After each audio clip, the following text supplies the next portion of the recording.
Le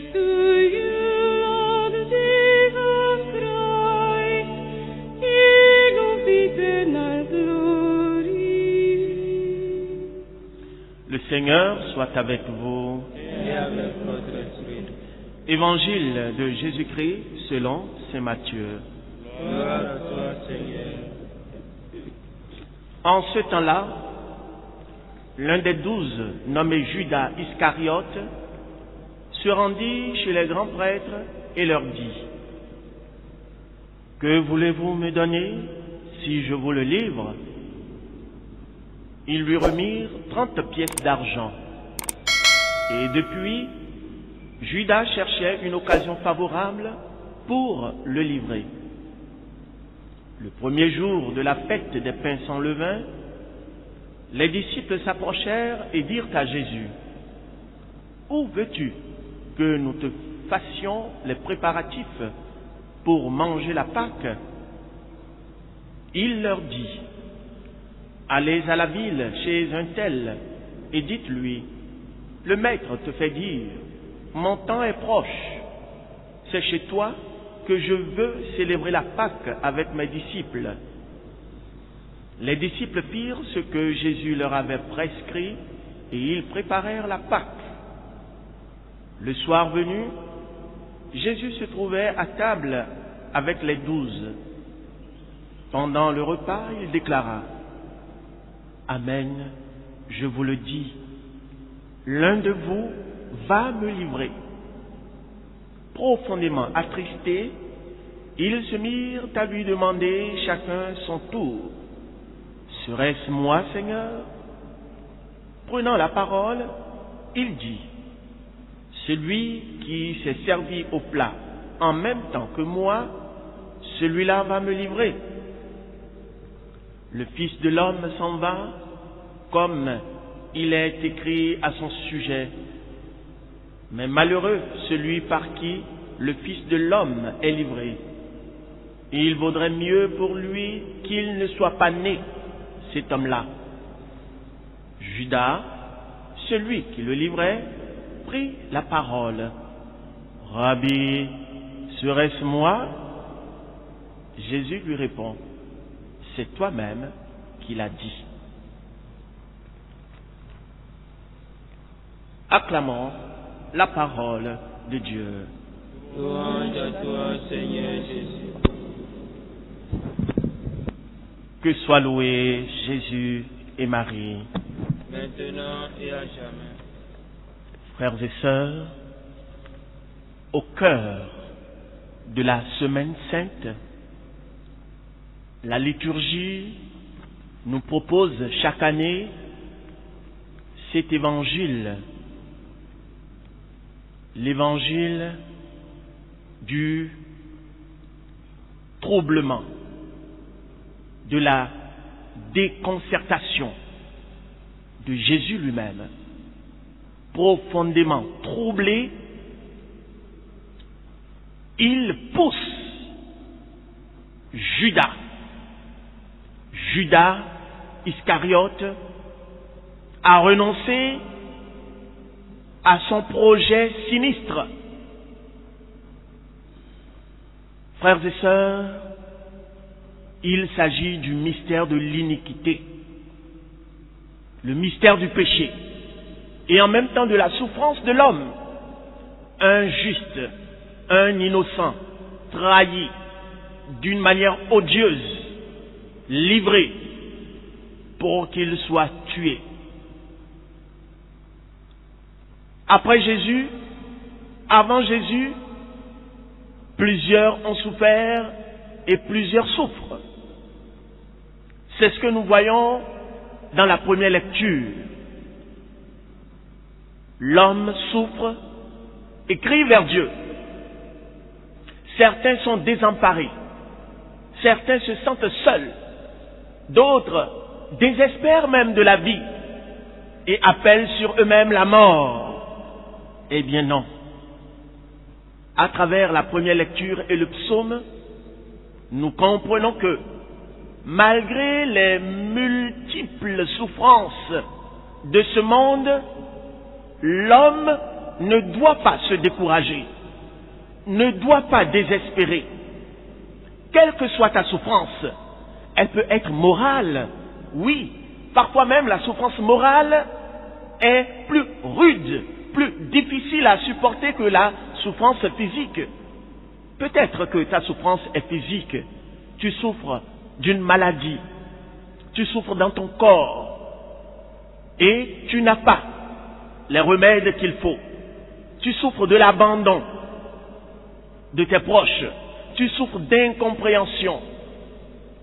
Eh bien, il faut tenir bon. Écoutons ce que nous dit le prophète Isaïe dans la première lecture de ce mercredi saint. Nous sommes au chapitre 50 de son livre. Le Seigneur, mon Dieu, m'a donné un langage de disciple, autrement dit, un langage humble,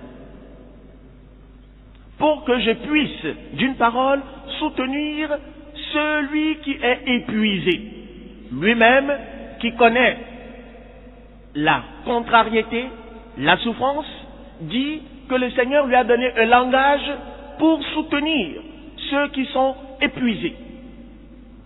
Le Seigneur, mon Dieu, m'a ouvert l'oreille, et moi, je ne me suis pas révolté.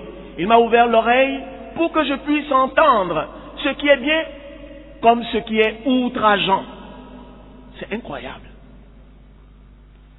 Je ne me suis pas dérobé. J'ai présenté mon dos à ceux qui me frappaient, et mes joues à ceux qui m'arrachaient la barbe. Oui, il s'agit ici avant tout du Messie, c'est-à-dire Jésus. C'est de Jésus qu'il est question.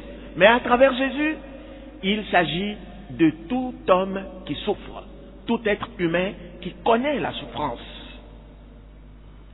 Ce qui est frappant ici, c'est que c'est juste, c'est innocent.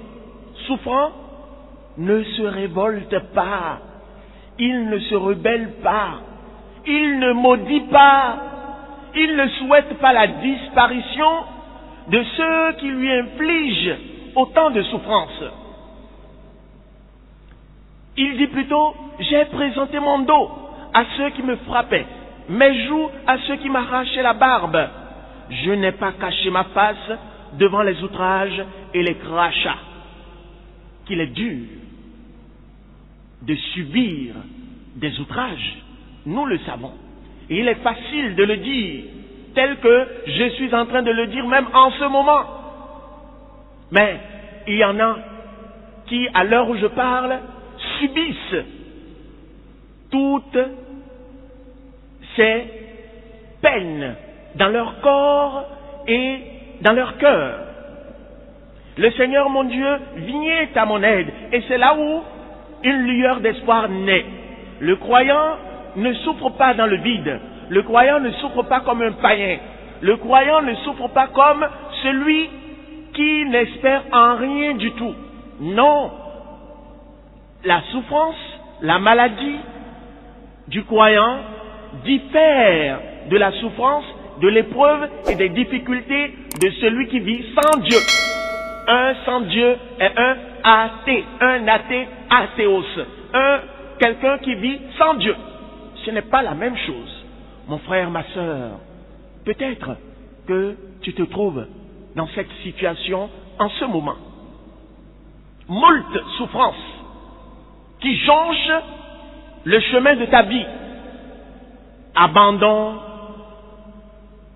de tes proches, perte du travail, solitude, incompréhension, maladie. Tu te sens seul, tu te sens brimé, tu te sens abandonné, peut-être même loin de ta propre famille. Mais vois un peu le serviteur de Dieu, ce qu'il dit. Au milieu de sa souffrance, il ne reste pas seul. Il crie vers Dieu. Il continue d'avoir confiance en Dieu. Le Seigneur, mon Dieu, vient à mon secours. Il est sûr que le Seigneur vient. C'est pourquoi je ne suis pas atteint par les outrages. Les outrages sont là, mais il dit qu'il n'est pas atteint. Autrement dit, il n'est pas entamé par les outrages, par toutes ces difficultés qu'il connaît dans sa vie. Il n'est pas entamé, c'est-à-dire sa foi elle-même demeure solide. C'est pourquoi j'ai rendu ma face dure comme pierre. Mon frère, ma sœur, peut-être tu traverses une lourde difficulté en ce moment. Que te dit la parole de Dieu ce matin, ce mercredi saint? Le Seigneur te dit, rends ta face dure comme pierre. Mais attention, pas dans un sens négatif. Rends ta face dure comme pierre, c'est-à-dire sois prêt à subir l'épreuve, sois prêt à endurer, sois inébranlable comme le roc qui est inébranlable dans la foi. C'est pourquoi je ne suis pas atteint par les outrages. Je sais que je ne serai pas confondu. Ces paroles peuvent être mises sur la bouche de Jésus. Je sais que je ne serai pas confondu. Frères et sœurs, il y a tellement de souffrances dans ce monde. Malheureusement, certains préfèrent courir vers les vendeurs d'illusions pour chercher des solutions fallacieuses, des solutions en réalité qui n'en sont pas une. Parce que ces solutions, qui sont des pactes diaboliques, qui sont des solutions montées de toutes pièces par des humains, ne consolent pas le cœur de l'homme. Au contraire, cela enlise certaines personnes dans beaucoup plus de difficultés, beaucoup plus de maladies, et ils finissent par mourir sans Dieu, loin de Dieu, et avec qui? Avec l'ennemi antique, le diable. C'est déplorable. Et cela se passe encore de nos jours. Hier seulement j'écoutais un témoignage. Oh, témoignage. Ce récit de 3 jeunes filles qui voulaient coûte que coûte avoir les grands moyens et faire partie de la grande classe. Et de recherche en recherche, elles sont tombées sur des personnes qui leur ont proposé d'aller chez un marabout bien loin. Ceci se passe en Afrique centrale. Elles sont allées, que leur dit le marabout? Écoutez, c'est très simple. Pour venir vers moi, je ne prends aucun autre argent que des pièces de 10 francs. Je dis, mamma mia. 10 francs. Il faut le payer en 10 francs, même si c'est 100 000 en 10 francs. Mon frère, tu iras chercher 10 francs pour faire 100 000. Et puis, bien, le pacte a été fait. Je n'entre pas dans les détails, mais ce qui est frappant, c'est quoi? C'est que celle qui parmi les 3 a accepté de faire le pacte, elle est devenue immensément riche. Apparemment, ces problèmes ont eu des solutions et des solutions rapides. Maison par-ci, maison par-là, voiture par-ci, voiture par-là. Dans son sac, il n'y avait jamais moins de 10 millions en liquidité. Mais elle a duré combien de temps? Voilà la solution qu'elle est allée chercher. Qu'elles sont allées chercher. Le pacte stipulait que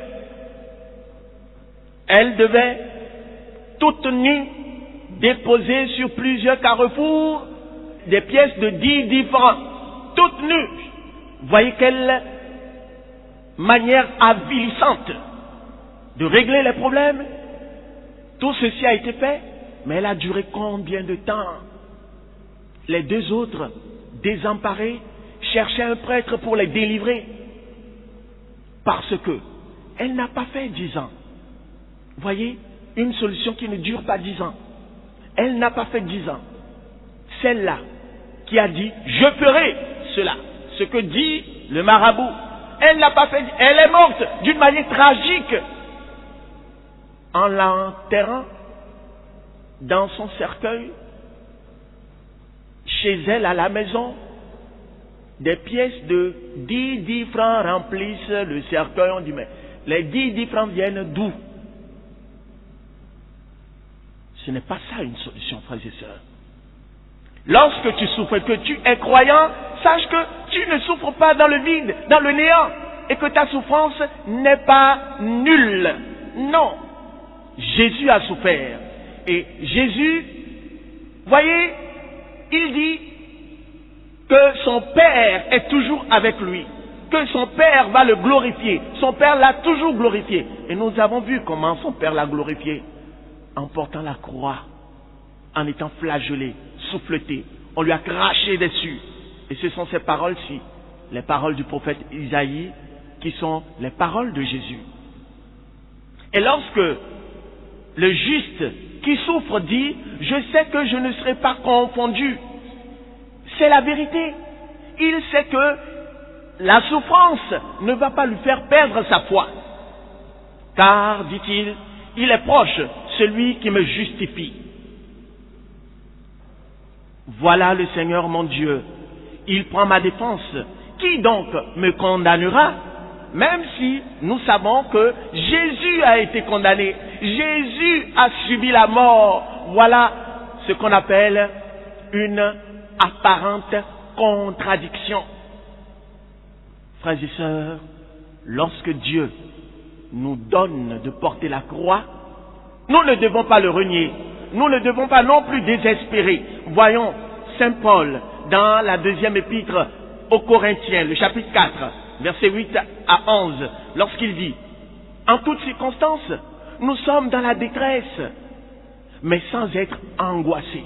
Oui, il dit, je suis dans la détresse, il le met même au pluriel. Nous sommes, nous les disciples de Jésus-Christ, nous sommes dans la détresse, mais sans être angoissés. Il y a la détresse, oui, mais il n'y a pas l'angoisse. Mon frère, ma sœur, même lorsque tu souffres, demande au Seigneur de t'accorder un doux sommeil, un doux repos. Ce ne sont pas les soucis de ce monde, les tracasseries, les problèmes de ce monde qui vont te faire perdre cœur pour que tu sois angoissé. Non, laisse tout au Seigneur. Même si tu souffres dans ton corps, demande au Seigneur, au moment venu, un doux repos. Saint Paul dit, nous sommes déconcertés, mais non désemparés. Autrement dit, nous sommes très surpris, à la limite même scandalisés, mais nous ne sommes pas désemparés. C'est-à-dire, nous ne nous comportons pas comme des personnes abandonnées, des personnes qui vivent sans espérance. Nous sommes déconcertés, mais non désemparés. Pourchassés, mais non pas abandonnés. Le juste est pourchassé. Peut-être ce sont tes ennemis qui te pourchassent. Ils t'épient, ils t'espionnent, ils surveillent tes moindres gestes. Oh, chrétien, mon frère et ma sœur, ne désespère pas. Saint Paul dit, nous sommes pourchassés, peut-être épillés, mais non pas abandonnés. Tu n'es pas abandonné. Même si, matériellement, personne ne t'appelle, personne ne demande d'après toi. Sache que tu n'es pas abandonné parce que Dieu est là avec toi. Nous sommes terrassés, mais non pas anéantis. C'est Saint Paul qui le dit. C'est-à-dire, nous sommes parfois même terrassés.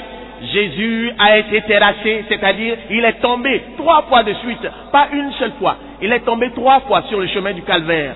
Et Saint Paul dit, non pas anéanti. Jésus n'a pas été anéanti. Il s'est relevé sur les 3 fois.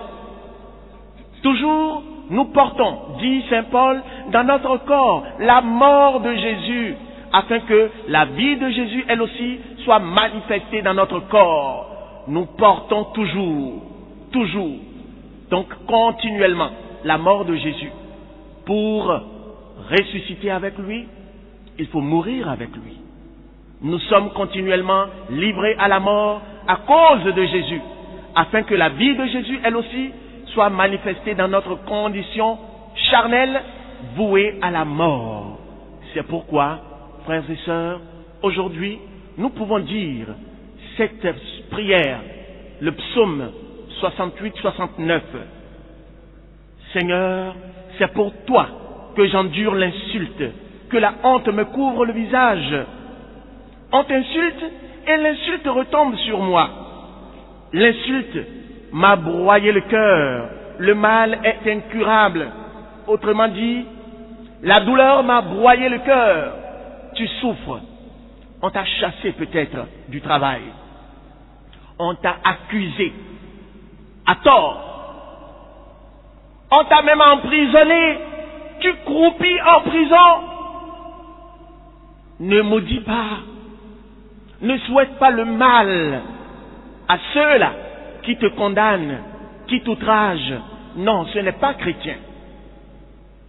Le psaume 68 dit, j'espérais un secours, mais en vain. Des consolateurs, je n'en ai pas trouvé.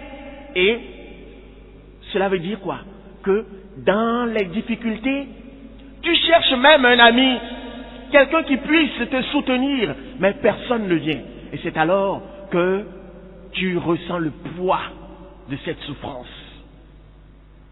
Mais, dit le psaume 68, je louerai le nom de Dieu par un cantique, je vais le magnifier, lui rendre grâce.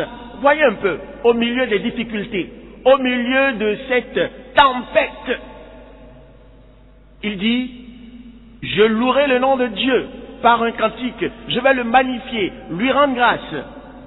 Vie et joie à vous qui cherchez Dieu, car le Seigneur écoute les humbles. Il n'oublie pas les siens emprisonnés. Le Seigneur nous écoute, le Seigneur nous voit. Et lorsque nous crions vers lui et qu'il tarde à venir, sachons que ce n'est pas encore le moment de notre libération. Ce n'est pas encore le moment de la cessation de notre difficulté. Il veut que, à l'instant, nous supportions, comme son Fils Jésus, la souffrance.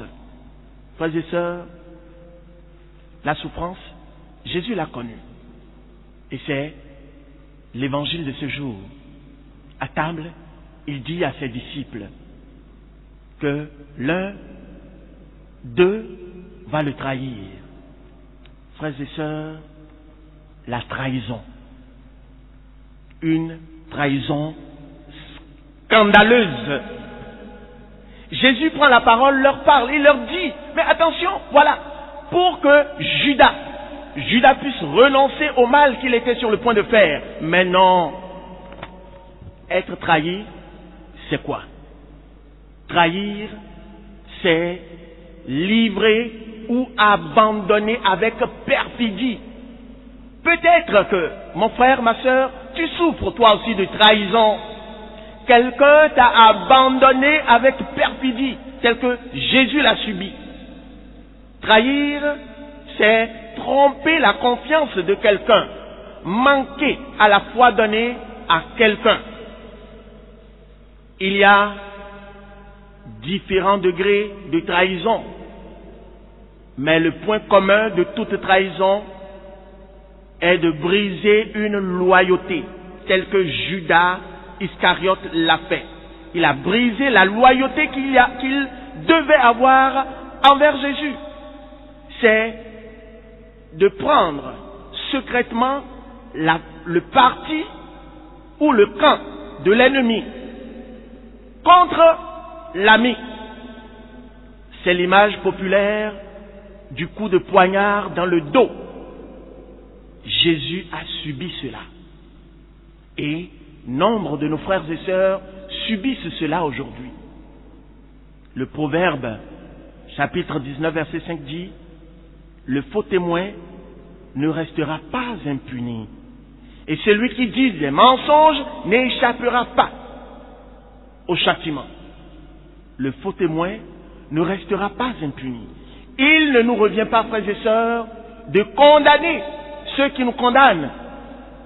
Il ne nous revient pas de prononcer une sentence contre ceux-là qui nous infligent l'injustice. Laissons à Dieu le jugement. Car lui, il est un juste juge. Ne condamnons pas non plus Judas Iscariote. La parole de Dieu parle de lui. Et Dieu sait là où il se trouve en ce moment. Il ne nous revient pas de dire Judas est en enfer, Judas est au purgatoire jusqu'à la fin du monde, ou Judas Iscariote est au paradis. Qu'en sais-tu, mon frère? Laissons Dieu, car Judas, ce peut être toi, ce peut être moi, lui ou elle. Quelque part en nous, nous avons une part de Judas. Dans une homélie que Primo Mazzolari a prononcée un jeudi saint, il disait, en parlant de Judas, notre frère Judas. Cette homélie est restée célèbre parce qu'il disait, laissez-moi penser un moment au Judas qui est au fond de moi-même. Il y a peut-être en nous un Judas qui sommeille. On peut trahir Jésus par d'autres formes, pour d'autres formes de récompense qui ne soient pas les 30 pièces d'argent que Judas a perçues. Trahir le Christ, celui ou celle qui trahit son épouse ou son époux. Trahir Jésus, le ministre de Dieu infidèle à son état, ou qui, au lieu de paître ses brebis, se paie lui-même. Trahir Jésus, quiconque trahit sa conscience. Trahir Jésus, celui qui trahit le prochain, celui qui livre le prochain. Judas avait des circonstances atténuantes que nous n'avons pas aujourd'hui. Lui, il ne savait peut-être pas qui était vraiment Jésus. Il pensait seulement qu'il était un homme juste. Il ne savait peut-être pas qu'il était le Fils de Dieu. Nous, oui, nous le savons. Nous n'avons pas de circonstances atténuantes, celles que peut-être Judas avait. Alors, mon frère, ma sœur, comportons-nous bien.